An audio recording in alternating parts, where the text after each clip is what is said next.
My own daughter kidnapped my dog. Yeah, you heard that right. My own flesh and blood, my baby girl, conspired with her boyfriend to steal the one living soul in this world that still slept at the foot of my bed. And she had the nerve to call it a misunderstanding. Let me tell you what really happened. My name is Margaret Whitmore. I'm 76 years old. I live in a quiet neighborhood outside Columbus, Ohio, and until 3 weeks ago, my biggest concern was whether my golden retriever, Charlie, was getting too many treats before dinner. Charlie isn't just a dog. He's the reason I get up in the morning. He's the weight against my legs at night. He's the heartbeat in a house that got too quiet after my husband passed. And my daughter knew that. It started on a Sunday. The kind of Sunday that smells like coffee and cinnamon toast. My daughter, Lisa, showed up unannounced with her boyfriend, Trent. He's one of those smooth-talking, backward baseball cap men who says ma'am, but never quite means it. Mom, we were just in the area, Lisa said, breezing past me like she still owned the hallway. Charlie wagged his tail so hard his whole body wiggled. He loved everyone. That was his flaw. He didn't know betrayal when he saw it. They stayed for an hour. Too sweet. Too attentive. Lisa washed dishes without me asking. Trent complimented my garden. They asked about my health. My finances. My will. I should have known then. When they left, Charlie ran to the door like he always did. I remember laughing. Don't you dare try to go home with them, I teased. I didn't know that would be the last time I'd see him for 3 days. The next morning, I woke up to silence. No nails clicking on hardwood. No soft huffing by my bed. No warm weight against my feet. Charlie. I called. Nothing. My heart started thudding before my brain caught up. I checked the backyard. The gate was slightly open. Just enough. My knees nearly gave out. I called Lisa first. Hey Mom, she answered casually. Charlie's gone, I said. My voice didn't even sound like mine. There was a pause. Just a fraction too long. Oh no, she said. Flat. Maybe he ran off? Charlie has never run off. Not once. By afternoon, I'd posted flyers. Called shelters. Walked 3 blocks with shaking hands. At 6:17 p.m., my phone buzzed. Unknown number. I answered on the first ring. A man's voice. Trent's voice, though he tried to disguise it. Dogs get lost all the time, Mrs. Whitmore, he said. But sometimes they can be found. For a price. My blood went cold. What did you say? If you want Charlie back safe, it'll cost you $5,000. Cash. I couldn't breathe. You're sick, I whispered. A chuckle. Think of it as motivation to loosen up financially. We know you're sitting on a paid-off house, Margaret. We. Not I. We. Then the call ended. I stood in my kitchen, my safe, quiet kitchen, and realized something that made my stomach twist. My daughter didn't just know Charlie was missing. She knew where he was. That night, I didn't sleep. I sat in Charlie's empty dog bed and cried until my throat burned raw. The kind of crying that comes from somewhere ancient. Somewhere maternal. You can hurt me. You can lie to me. But you do not take my dog. By morning, the grief had hardened into something else. Something colder. Lisa texted me at 9:12 a.m. Mom, maybe this is a sign you shouldn't live alone anymore. We could help manage things for you. There it was. This wasn't about money for them. It was about control. They thought I was old. Fragile. Desperate. They thought I'd panic and hand over whatever they wanted. They forgot something. I raised Lisa alone after her father died. I survived foreclosure threats in the 80s. I built this house from nothing. And I don't scare easy. If they wanted to play games, fine. But they had just made one critical mistake. They underestimated a grandmother with nothing left to lose. And I was about to show them exactly what that costs. I did not scream. I did not call the police. I did not even call Lisa back. That is what they expected. Instead, I made myself a cup of coffee, sat down at my kitchen table, and forced my breathing to slow. When you reach my age, you learn something very important. Panic is a young person's mistake. Stillness is power. My hands were shaking, yes, but my mind was sharpening. They wanted $5,000. Not 10. Not 20. 5. That told me something. They thought I had access, but not unlimited access. They thought I'd scrape together what I could without asking too many questions. They thought grief would make me reckless. They forgot I balance my checkbook every Sunday. At 10:03 a.m., I called Lisa. She answered on the third ring. Mom. Her voice carried that syrupy softness she uses when she's pretending to be patient. I got a call, I said evenly. Silence. Just faint breathing. Oh, she replied too casually. Yes. About Charlie. Another pause. Then, that's awful. What did they say? I stared out the kitchen window at the empty backyard. The open gate still swayed slightly in the breeze, like it was mocking me. They want $5,000, I said. Cash. Lisa inhaled sharply. Overacted. That's insane. You should call the police.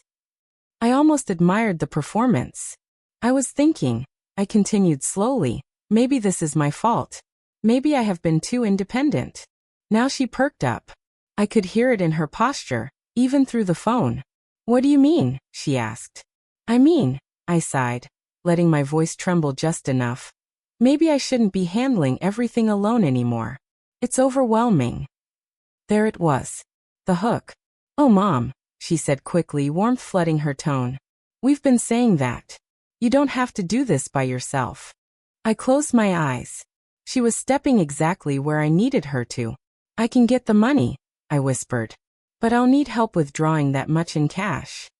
Of course, she said immediately. Trent can drive you. Trent. The man who disguised his voice like I hadn't heard him at my dinner table for 3 years. That would be helpful, I said. Maybe tomorrow morning? Tomorrow works, she replied without hesitation. Not a single question about how the kidnapper wanted the exchange handled.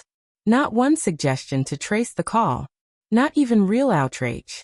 Just convenience. After I hung up, I sat very still for a long time. My chest ached.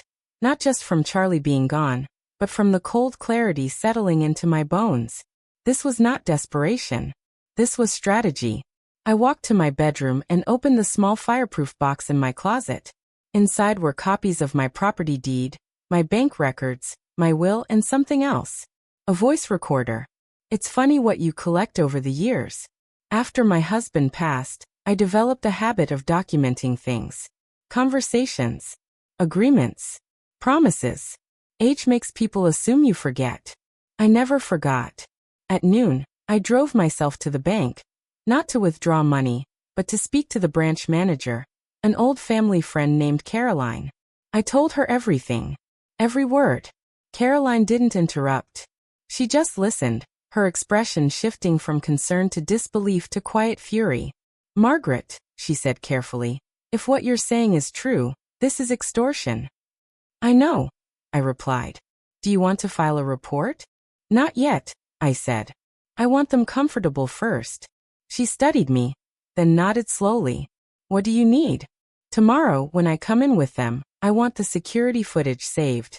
And I want to withdraw $5,000 in marked bills. Caroline's eyebrows lifted. And I want a silent call made to Officer Daniels. Off the record. She leaned back in her chair. You're sure? I thought about Charlie, how he curls into my side during thunderstorms. How he waits by the door when I leave, like I'm his entire world. Yes, I said. I'm sure. That night, Lisa texted me twice. Once to confirm the time. Once to remind me not to stress myself out. I didn't respond. Instead, I walked through my house slowly. I picked up Charlie's favorite toy from the living room floor and held it against my chest. The house felt too big without him. Too quiet. But beneath the grief was something steady. They thought I was a lonely old woman with no options. They forgot I built options. Tomorrow, I would sit in that bank beside my daughter and her boyfriend. I would hand over $5,000. And they would smile. What they didn't know was that every smile would be recorded. Every move documented. Every lie preserved. They thought they were playing me. But tomorrow, the game would officially begin. And I don't lose. The next morning, I dressed with more care than I had in months. Not because I wanted to impress anyone, but because armor matters. I chose a navy wool coat, pressed slacks, And the pearl necklace my husband gave me on our 30th anniversary. When people try to reduce you to something small and fragile, you stand taller. You remind them who you've always been. Lisa and Trent pulled into my driveway at exactly 9:42 a.m. Trent leaned across the passenger seat and gave a tight little wave, that same polished smile he uses when he's selling himself. Lisa got out first and hurried toward my door like she was worried I might change my mind. "Morning, Mom," she said brightly, kissing the air beside my cheek. "You ready?" Trent asked, already glancing at his watch. I nodded.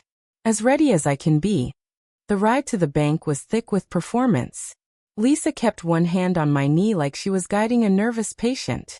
Trent kept saying things like, "We'll handle this, don't you worry," in that calm, rehearsed tone. I let them. When we arrived, Caroline was already waiting near her office, composed and professional. If Lisa noticed the way her eyes briefly met mine with quiet understanding, she didn't show it. "I'll need $5,000 in cash," I said at the counter, my voice soft but steady. Lisa stood close beside me. Too close. As if proximity meant ownership. "Large withdrawal," the teller said, tapping on her keyboard. "Yes," Trent added smoothly. "It's urgent." I watched his reflection in the glass partition. No hesitation. No flicker of guilt. The money was counted carefully. $5,000 in crisp bills, banded and stacked. Caroline stepped forward. "For security purposes," she said evenly, "we'll note this as a high-risk withdrawal." Lisa stiffened slightly. "High risk? Any large cash movement is flagged," Caroline replied calmly. "Standard procedure." I could almost hear the tension in the air thicken. I took the envelope in my hands. It felt heavier than paper should feel. Outside, Trent wasted no time. "We need to know where to drop it," he said. I turned to Lisa. "Has anyone contacted you?" Her eyes flickered just slightly before she answered. "No. They haven't called me." That tiny hesitation confirmed everything. My phone buzzed right then, as if on cue. "Unknown number." I answered and put it on speaker. "Instructions will be texted," the disguised voice said. It was Trent's voice again, poorly masked beneath a forced rasp. "Money in a duffel bag. Leave it at the old Riverside Park Pavilion at 2 p.m. alone." The line clicked dead. Riverside Park. Isolated. Cameras limited. Plenty of trees. "How terrifying," Lisa whispered. I studied her face. She wasn't afraid. She was calculating. Back at my house, I insisted on waiting alone until it was time. They resisted at first, too eagerly, but eventually agreed to return at 1:30 to make sure I was safe. The moment they drove away, I locked my door and picked up my phone. Caroline had already done her part. The marked bills were documented. The security footage preserved. Now it was Officer Daniels' turn. He arrived within 20 minutes, plain clothes, unmarked car. A steady man in his 40s with sharp eyes and very little patience for nonsense. "You're certain?" he asked after I finished explaining. "I am," I replied. "And I want my dog back before anything else." He nodded once. "We'll set up surveillance at the park. You will not actually be alone." "Good," I said, "because I don't intend to let them walk away smiling." At 1:30, Lisa and Trent returned, acting anxious and protective. Trent carried a black duffel bag. "We thought this would be less obvious," he said. I placed the envelope inside the bag slowly. Carefully. "You don't have to go alone," Lisa offered. "I do," I said firmly. That was the instruction. They exchanged a look. Subtle. Quick. But there. We drove separately to Riverside Park. The sky was gray, heavy with low clouds. The pavilion sat near the edge of the trees, quiet and mostly empty except for a distant jogger, and a man pretending to read on a bench. Officer Daniels' partner. I stepped out of my car with the duffel bag in hand. My heart pounded. Not from fear, but from the weight of what this moment represented. I placed the bag beneath the picnic table exactly where the text instructed. Then I walked away. Slowly. I didn't look back. From across the lot, I saw Trent's car pull in 5 minutes later. Lisa stayed inside. Trent stepped out, hood up, scanning the area like he was starring in some cheap crime drama. He approached the pavilion, grabbed the duffel bag, and turned. And that's when the officers moved. 2 from the tree line. 1 from behind the pavilion. Police. Drop the bag. Trent froze. For a split second, I saw pure panic rip across his face. Not confusion. Not innocence. Guilt. He tried to run.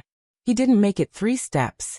Lisa screamed from the car as officers cuffed him face down on the pavement. The duffel bag spilled open, cash scattering slightly before being secured. I stood by my car, hands folded calmly in front of me. Lisa jumped out, running toward them. This is a mistake. He was just. Extortion. Officer Daniels said firmly. Conspiracy. Filing a false report may be added. Lisa's face drained of color as she realized this wasn't theater anymore. This was consequence. She turned to me. Mom, tell them. Tell them it's a misunderstanding. I looked at my daughter, really looked at her. You stole my dog, I said quietly. And you tried to make me pay for him. Tears sprang to her eyes, but they weren't remorseful. They were scared. Where is Charlie? I asked. Trent, still on the ground, muttered through clenched teeth. Garage. At our place. Officer Daniels nodded to another unit immediately. Within 40 minutes, I got the call. Charlie was safe, locked in their garage. Frightened, but unharmed. When they brought him to me at the park, he ran into my arms so hard I nearly lost my balance. I dropped to my knees on the gravel and held him against my chest, breathing in the familiar scent of his fur like oxygen after drowning. And in that moment, every last ounce of softness I'd had about protecting my daughter dissolved. She didn't just betray me. She endangered something I loved. And that has a price. As they placed Trent into the patrol car and began reading Lisa her rights, she looked at me one last time. You're ruining our lives, she whispered. I stood up slowly, Charlie in my arms. No, Iraplia. You did that yourselves. But as the sirens faded and I drove home with my dog safe beside me, I knew this wasn't the end. It was just the part where they realized I wasn't the weak one. And they had no idea what I was prepared to do next. When I got home that evening with Charlie curled in the passenger seat, the house felt different. Not broken. Not fragile. Stronger. Like it had just passed a test. Charlie wouldn't leave my side. He followed me from the kitchen to the living room to the bedroom, pressing himself against my legs as if he needed to confirm I was real. I sat on the couch and let him climb halfway into my lap, even though he's far too big for that now. His heartbeat was fast at first, then slowly settled under my hand. I've got you, I whispered into his fur. Nobody takes you from me. Nobody. But while he slept, I didn't. That night I lay awake staring at the ceiling, replaying everything. The phone call. The performance at the bank. The way Lisa's voice cracked when the officers cuffed her. Not from guilt. From shock that she'd been outplayed. Because that's what this really was. They thought I'd crumble. They thought grief would make me hand over control. Not just money, but my independence, my property, my decisions. This wasn't just about $5,000. This was a test run. And if I had folded, they would have come back for the house next. By morning, I had made a decision. Press charges. Not out of cruelty. Not out of revenge. But out of protection. When you're young, you think family excuses everything. When you're older, you understand something harder. Enabling betrayal guarantees its return. Officer Daniels called at 9:15 a.m. to update me. Trent was being held on extortion and conspiracy charges. Lisa, because she had participated and because of the falsified call, was facing charges as well, though she was released pending formal processing. They're asking if you'd consider dropping it, he added carefully. Of course they were. I stared at Charlie, who was chewing his toy like nothing in the world had happened. No, I said calmly. I will not. There was a pause on the line. Not judgment. Respect. Understood, he replied. By noon my phone exploded. Lisa first. Mom, please, she said the second I answered. Her voice was shaking now, no performance left. We panicked. We needed money. Trent's business is failing. We weren't thinking clearly. You thought clearly enough to plan a fake kidnapping, I said evenly. It wasn't supposed to go that far. Far enough to lock my dog in a garage. Silence. Then she tried a different angle. You're going to put your own daughter in jail? The words hit, but not the way she intended. No. Iraplia. Your choices are doing that. She began crying then. Real crying this time. The kind that sounds young and lost. I was scared, she whispered. We're drowning in debt. The house felt like the only safety net. Ah. There it was. The house. My house. The one I paid off 20 years ago. The one they thought would eventually be theirs without resistance. You don't get to steal what I built because you mismanaged your life, I said softly but firmly. You don't understand how hard it is out here, she snapped suddenly, bitterness creeping in. You had it easier. I actually laughed. I buried your father at 42. I worked 2 jobs. I paid off that mortgage alone. Don't tell me about hard. Her breathing grew uneven again. What do you want from me? She asked finally. I want you to understand that I am not your backup plan, I said. I am your mother, not your ATM. She hung up. The next call came from her lawyer. Polite, professional, asking if I'd consider a family resolution. I told him the same thing. Consequences. That afternoon, I drove to an attorney of my own, not criminal, but estate planning. If they thought this was just about $5,000, they were mistaken. This was about boundaries. Inside that quiet office with leather chairs and framed diplomas, I did something I should have done years ago. I rewrote my will. Not to punish. To protect. I adjusted who would oversee my estate. I created legal barriers that would prevent any forced transfer of property through manipulation. I assigned control to a neutral third party. And I made something else very clear. Any attempt to challenge my competency in the future would immediately disqualify the challenger from inheritance. Legal. Binding. Documented. When I signed those papers, my hand did not shake. This was not revenge. This was insulation. That evening, as the sun dipped low and turned the sky amber, Lisa showed up at my door. No trent. No performance. Just her. Her eyes were red. Her posture smaller than I'd ever seen it. I didn't think you'd actually fight back, she admitted quietly. I studied her face for a long moment. That's the problem, I said. She swallowed hard. Are you really willing to lose me over this? The question lingered between us. I thought about the little girl who used to hold my hand crossing the street, the teenager who slammed doors but still needed rides, the grown woman who decided manipulation was easier than honesty. I'm not losing you, I said slowly. I'm refusing to let you lose yourself further.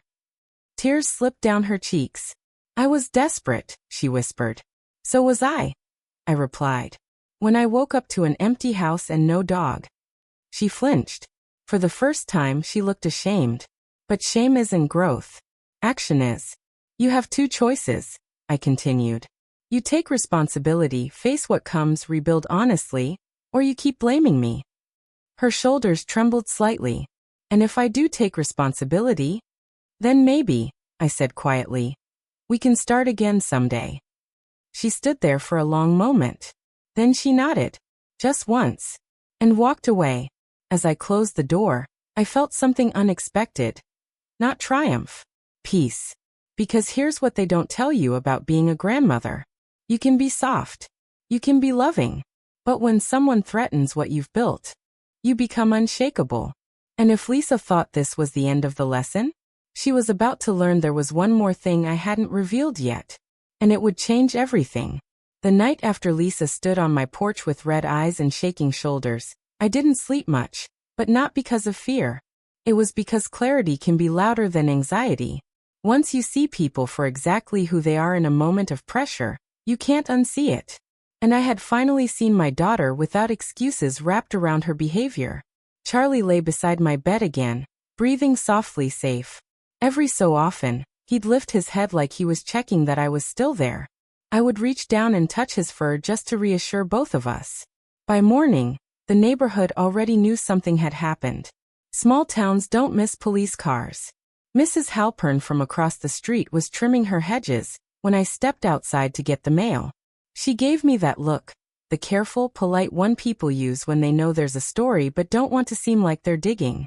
You all right, Margaret? she asked gently. I am, I replied with a calm smile. Everything's under control. And that was the truth. For the first time in weeks, everything was under my control. Around 10 a.m., I received a call from the district attorney's office. They wanted a formal statement. The case, they explained, was stronger than they initially anticipated. The marked bills, the recorded call, the security footage at the bank, and Trent physically retrieving the money, all of it created a clear pattern. It wasn't impulsive. It was planned. When I hung up, I sat quietly at my dining table and let that settle in. Planned. That word stung deeper than anything else. This hadn't been a desperate, panicked decision in a moment of chaos. It had been discussed, strategized, agreed upon. Lisa hadn't stumbled into this. She had chosen it. At noon, my phone rang again. This time it was Lisa, but her voice sounded different. Quieter. Less defensive. I met with a public defender, she said. I didn't respond immediately. I let her continue. They're saying if I cooperate fully and testify about how Trent organized it, I might avoid jail time, probation, restitution, mandatory counseling. There it was. The beginning of accountability. And I asked calmly, and I'm going to do it, she whispered. I leaned back in my chair and closed my eyes briefly. Not from relief. From gravity. Decisions like that are heavy. They mark a turning point. That's the right choice, I said. She let out a shaky breath. I didn't realize how far it had gone until they put the handcuffs on him. That sentence lingered. Sometimes it takes the sound of metal closing to wake someone up. Mom, she continued softly, I need to tell you something. I braced myself. It wasn't just the debt, she admitted. Trent kept saying you were sitting on equity that we'd eventually inherit anyway. He said we deserved a head start. That you wouldn't even miss it. I felt something cold move through my chest. A head start. As if my life was already over in their minds. As if my home was just future inventory. And what did you say? I asked carefully. I said maybe he was right, she whispered. There it was. The quiet truth. Not just manipulation. Entitlement. I stood and walked slowly to the window, staring out at my garden. The roses were just beginning to bloom. I planted them the year Lisa went to college. I remembered crying in this very kitchen when she left, feeling like my purpose had shifted. I had never imagined she would one day look at this house and see opportunity instead of history. Lisa, I said steadily, do you know what hurts the most? She didn't answer. It's not the money. It's not even the dog. It's that you looked at me and saw an obstacle instead of a person. Her breath hitched. I'm sorry, she said, and this time it didn't sound rehearsed. It sounded small. But apologies don't undo patterns. They're recommending family mediation as part of the plea agreement, she added carefully. Would you agree to that? I thought about it for a long moment. Mediation meant sitting in a room together, facing what had happened without theatrics. Without manipulation. Yes, I said finally. I will. Silence stretched between us again, but it wasn't hostile. It was raw. Are you ever going to forgive me? She asked. The question was fragile. I don't know yet, I answered honestly. Forgiveness takes change. Not words. She accepted that without arguing. After we hung up, I walked outside with Charlie at my side. The sun was warm, steady against my skin. I bent down and pressed my forehead against his. You and me, I murmured. We're not done yet. But as I stood there, watching the quiet street, I knew something deeper had shifted. Lisa had chosen cooperation. Trent, according to the reports, was refusing to admit anything. He believed he could outtalk the system. Men like him often think consequences are negotiable. They forget paper trails exist. They forget recordings don't lie. And they forget that when a grandmother decides to protect her life, she does it thoroughly. What Lisa didn't know yet was that during that bank visit, when she stood too close beside me, whispering reassurance, she'd said something under her breath. Something the microphones caught. Something that would matter more than she realized.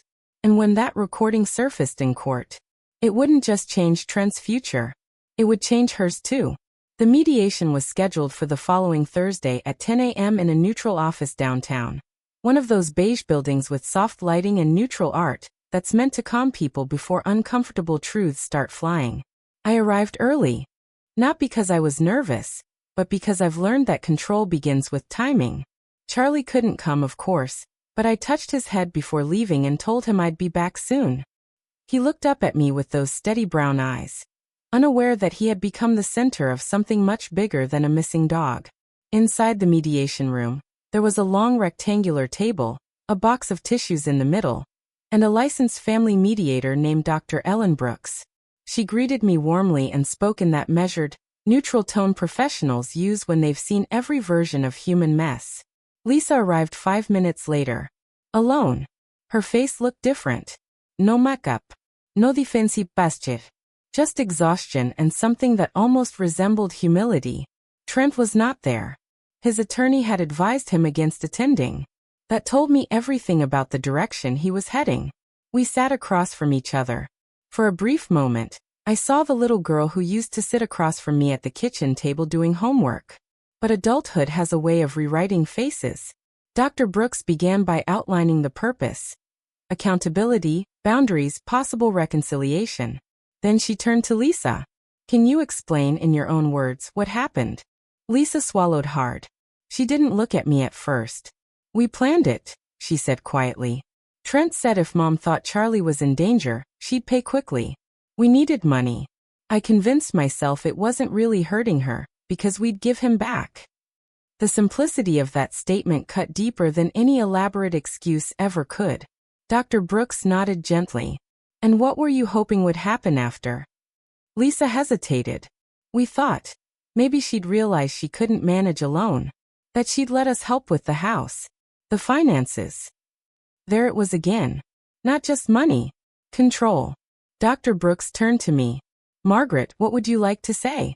I folded my hands on the table and chose my words carefully. At my age, you learned that clarity is more powerful than volume. You didn't just scare me, I said calmly. You humiliated me. You treated me like I was already incapable.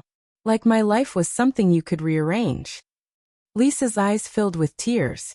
I know, she whispered. No. Irrappliagenly. You're beginning to know. There's a difference. Silence settled over the room, heavy but necessary. Dr. Brooks asked about the recording from the bank. I had debated whether to bring it up. But truth requires completeness. Yes, I said. There was a recording. Lisa looked up sharply. I didn't know that, she said. I know, I answered. Dr. Brooks asked if we could discuss it openly. I nodded. In the recording, I continued evenly. You leaned toward Trent and whispered, once this works, we can push the paperwork through faster. Lisa's face drained of color. I didn't mean. You did, I said quietly. Not angrily. Just factually. You meant to pressure me into transferring authority over my home. The room went very still. Dr. Brooks wrote something down carefully. Lisa's hands began to shake. I didn't think you'd actually lose Charlie. I thought we'd give him back before it went that far. You locked him in a garage, I replied.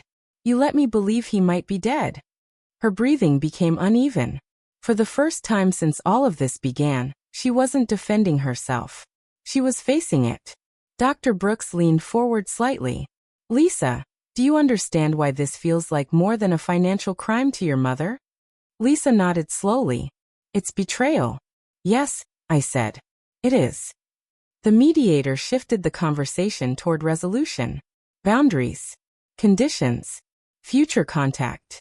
I will not drop the charges, I stated calmly. But I am willing to support probation instead of incarceration if full responsibility is accepted and restitution is paid. Lisa blinked. You'd support that? I won't destroy you, I said. But I will not protect you from consequence either. There's a difference between revenge and accountability. I needed her to learn that. We discuss future boundaries clearly. No financial involvement. No estate discussions. No legal petitions regarding my competency or property. All contact voluntary and respectful. Lisa agreed to every condition without argument. Then near the end, she asked something quietly. Do you still love me? The question hung there like fragile glass. Yes, I said. But love does not mean surrender. Tears slipped down her cheeks silently. The mediation ended without drama. No yelling. No theatrics. Just documentation and acknowledgement. As I stood to leave, Lisa hesitated. Mom, she said softly. If Trent goes to trial, that recording will hurt him badly. Yes, I replied. And me. I looked at her carefully. Truth tends to do that. She didn't argue. When I stepped outside into the crisp afternoon air, I felt something shift inside me again. Not anger, not even satisfaction. Balance. Trent still believed he could maneuver his way out. He had refused the plea deal. He thought the case was exaggerated. But he hadn't heard the full audio yet. He hadn't heard Lisa's voice clearly stating intent. And when his attorney finally played it for him in preparation, the man who thought he was the smartest in the room would realize something. He had underestimated the quiet grandmother. And in court, under oath, I would not tremble. I would tell the truth. Every single word of it. And that, more than anything, would decide what happened next. The trial date was set for late September. Trent had officially rejected the plea deal. Arrogance can be louder than logic. And that man carried arrogance like a tailored suit. According to Lisa, he believed the prosecution was bluffing. He thought the jury would see an overreaction. A misunderstanding. A family dispute blown out of proportion. He forgot one small detail. It wasn't just family anymore. It was evidence. The weeks leading up to the trial were strangely quiet. Lisa attended her required counseling sessions. She started a part-time job at a bookstore downtown. She called me once a week. Not to ask for money, not to manipulate, but to check in. The first few calls were stiff, awkward, careful. But I noticed something important. She stopped blaming Trent. She started saying, I chose this too. That sentence matters. One afternoon, she came over to help me clean out the garage. It was her idea. She wore old jeans and tied her hair back like she used to when she was a teenager doing chores for allowance. At one point, she paused and looked around. I never realized how much you did alone, she admitted quietly. I handed her a box of old holiday decorations. You never had to, I said. There was no accusation in my voice. Just truth. Charlie watched her carefully at first. He stayed near me uncertain. But by the end of the afternoon, he allowed her to scratch behind his ears. Trust doesn't snap back into place. It rebuilds inch by inch. Meanwhile, the prosecution prepared thoroughly. Officer Daniels visited my home twice to go over my testimony. We walked through the timeline. The call. The bank withdrawal. The park exchange. The recovery of Charlie. Just tell it exactly as it happened, he reminded me. I will, I replied. He studied me for a moment. Most people in your position would have folded. I'm not most people, I said simply. The morning of the trial, I woke up before sunrise. I stood in my kitchen holding a mug of coffee, staring at the quiet street. It looked ordinary, peaceful. But inside that courthouse later, everything would shift. Lisa wasn't required to testify that day. Her cooperation agreement placed her separately, but she chose to sit in the back of the courtroom. That surprised me. Trent sat at the defense table in a gray suit that didn't quite fit his shoulders. He avoided looking at me. The prosecutor opened with facts. Calm. Organized. Direct. This wasn't emotional drama. This was documentation. Security footage from the bank played on the courtroom screen. Clear as daylight. Lisa and Trent standing beside me. Trent watching the cash being counted. Then came the call recording. The courtroom fell silent as the distorted voice demanded $5,000. Then the second audio clip played, the one from the bank's internal microphone. Clearer. Undistorted. Lisa's voice whispering, barely audible but undeniable. Once this works, we can push the paperwork through faster. A murmur moved through the room. Trent's jaw tightened. When it was my turn to testify, I walked to the stand without assistance. I didn't rush. I didn't hesitate. I told the story the way it happened. I described waking up to an open gate. The panic in my chest. The phone call. The feeling of betrayal when I recognized Trent's cadence. The moment I saw him pick up that duffel bag. The defense attorney tried to paint it differently. "Isn't it possible," he asked smoothly, "that this was a misguided attempt to prompt a family conversation about finances?" I looked at him steadily. "Sir," I said calmly, "no healthy conversation begins with locking a dog in a garage and demanding ransom." A few quiet chuckles echoed through the courtroom.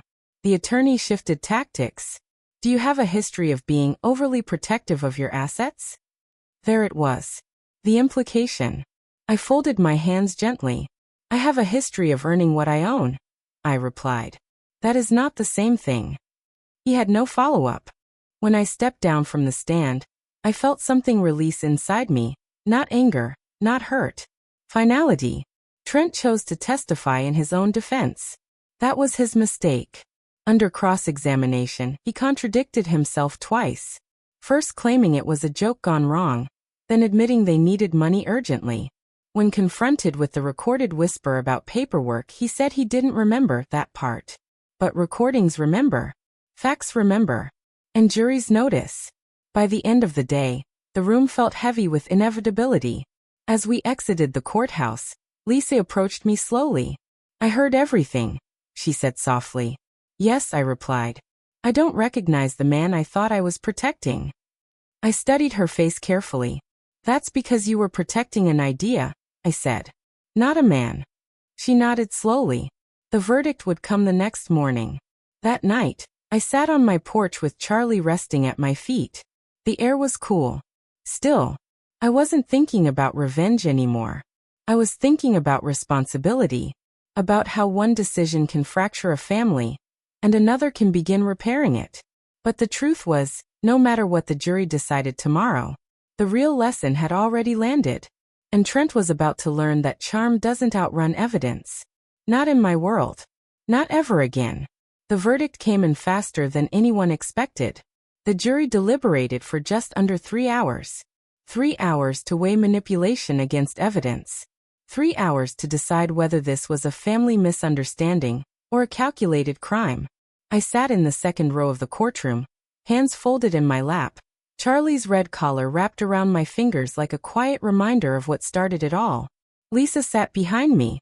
I could feel her tension without even turning around. When the jury filed back in, Trent avoided looking anywhere but straight ahead.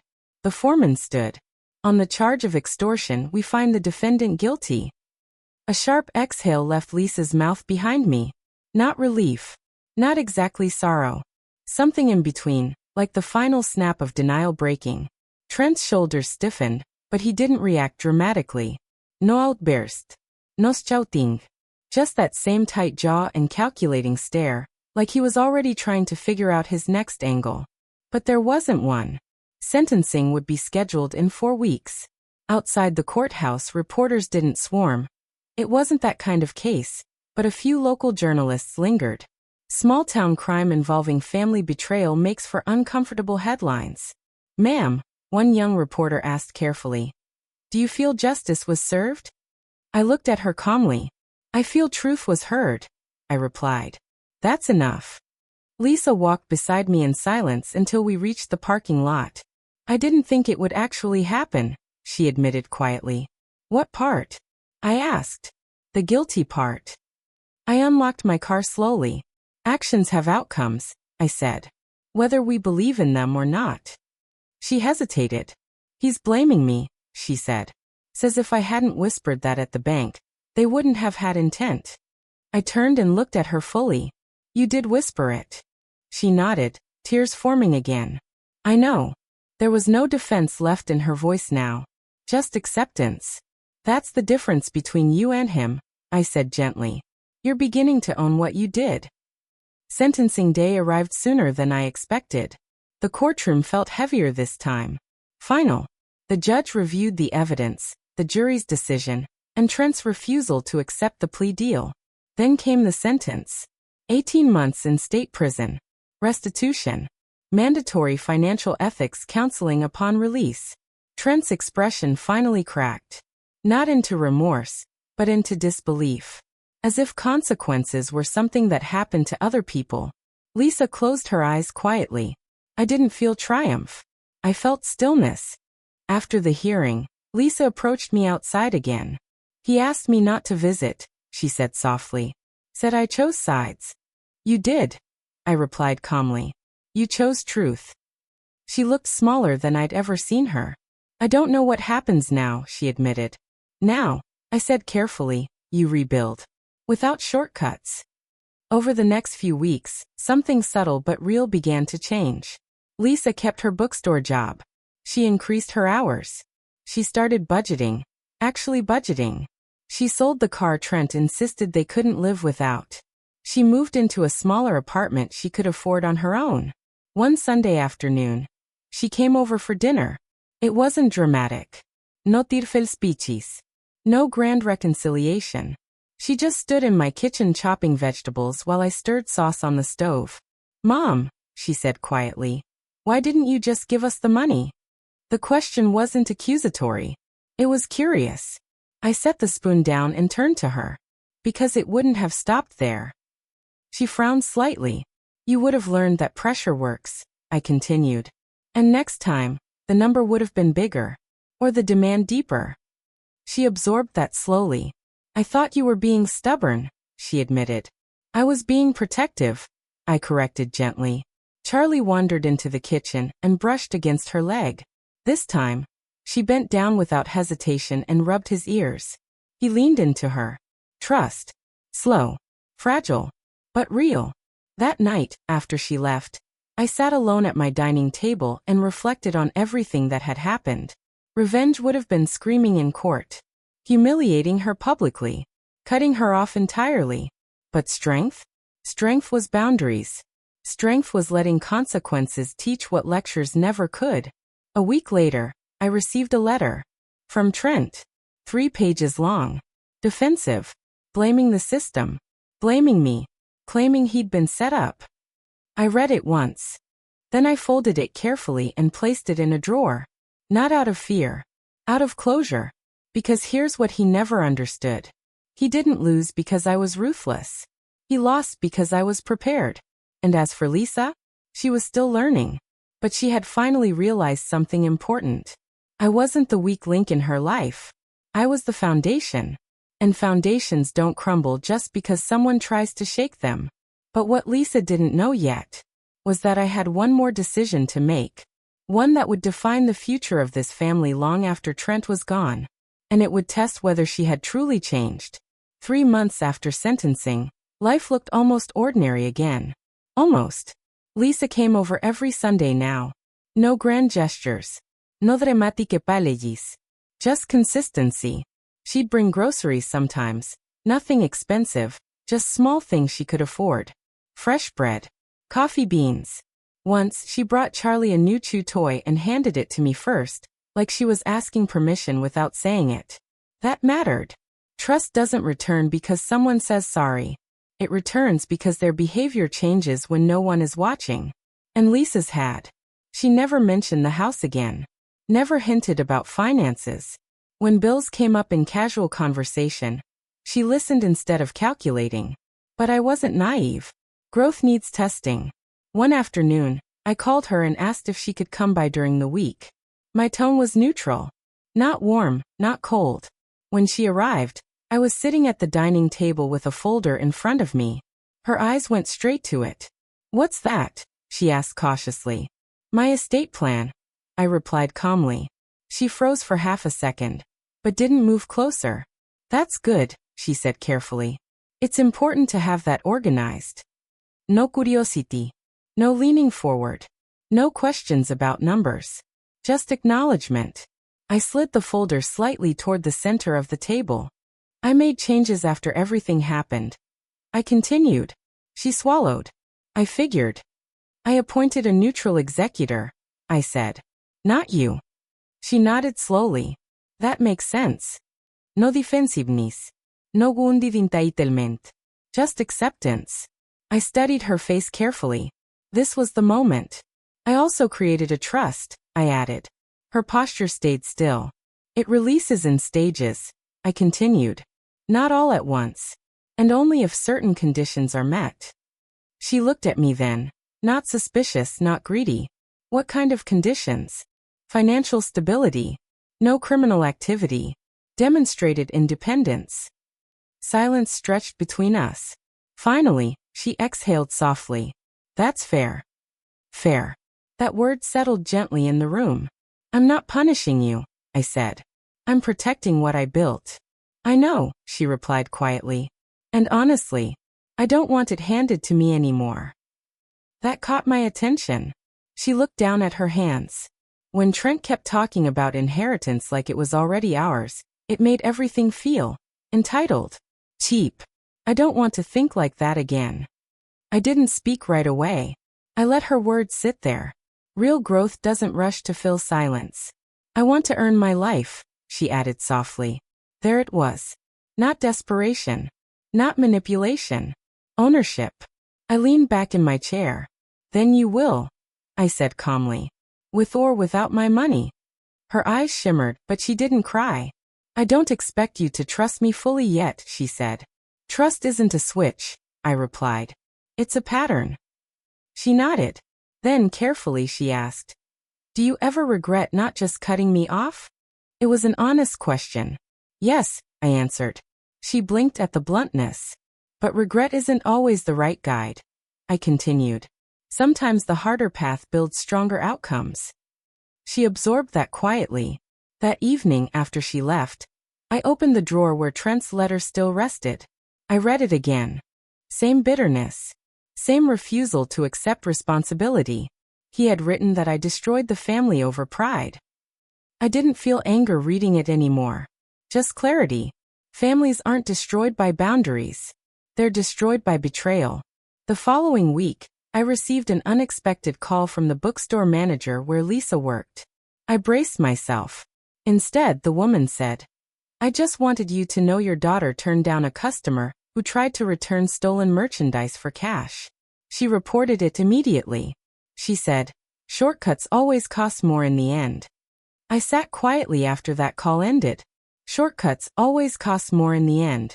That wasn't something Trent would have ever said. That was something learned. That Sunday, when Lisa came over, I didn't mention the call. I didn't need to. Instead, while we washed dishes together, I said casually, I'm proud of the direction you're moving. She looked startled. You are? Yes. It wasn't dramatic. It wasn't emotional. But it was real. Charlie wandered between us in the kitchen, tail wagging gently. And for the first time since all of this began, the house didn't feel like a battlefield. It felt like it used to. Not perfect, but steady. Still, one final piece remained. Because forgiveness is one thing. Legacy is another. And before I made my last decision about what this family's future would look like, I needed to know one more thing. Would Lisa choose integrity even when I wasn't there to enforce it? The answer was coming sooner than either of us expected. And it would prove whether this story ended in fracture or in strength. It happened on a rainy Tuesday afternoon.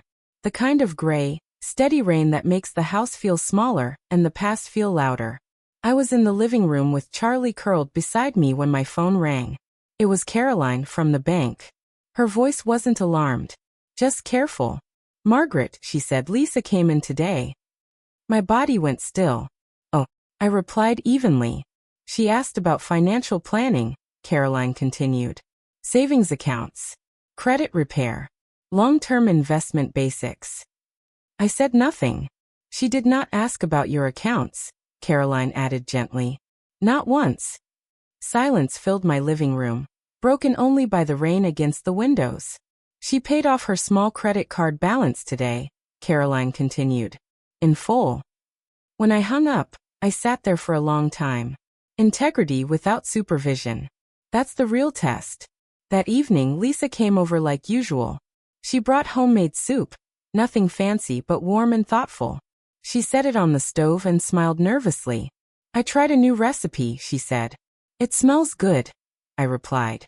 We moved around each other in the kitchen comfortably now. Not perfectly healed, but not fractured either. Halfway through dinner, she set her spoon down. I need to tell you something, she said. I waited. I got approved for a small business grant through the bookstore, she explained. I'm helping them expand online sales. It's not huge money, But it's mine. That's good, I said. She hesitated. There was a moment, she admitted quietly, when I thought about asking you to co-sign a loan to speed things up.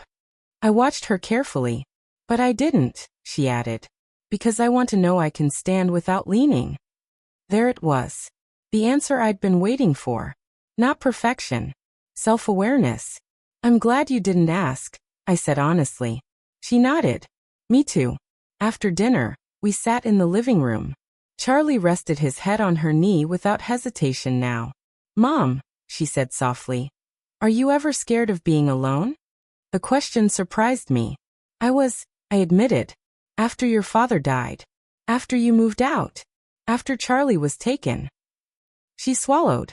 But I learned something. I continued. Being alone is different from being weak. She leaned back thinking. I confused dependence with security, she said quietly. Yes, I replied. She looked at me carefully. Are you going to change the will again? Direct. Honest. I appreciated that. Yes, I said calmly. Her shoulders stiffened slightly, but she didn't interrupt. I'm keeping the trust structure, I continued. But I'm removing the behavioral probation clause.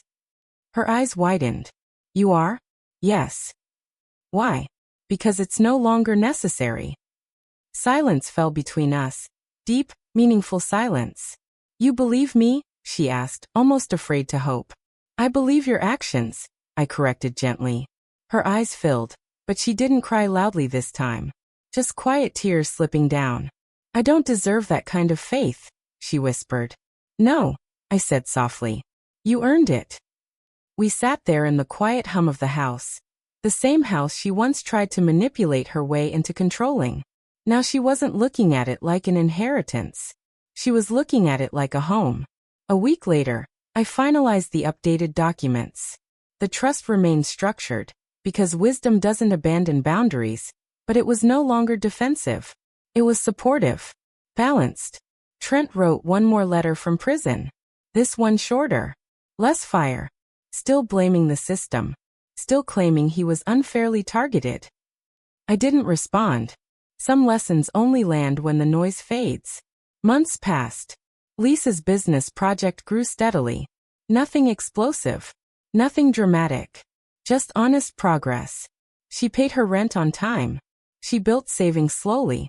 She visited because she wanted to, not because she needed something.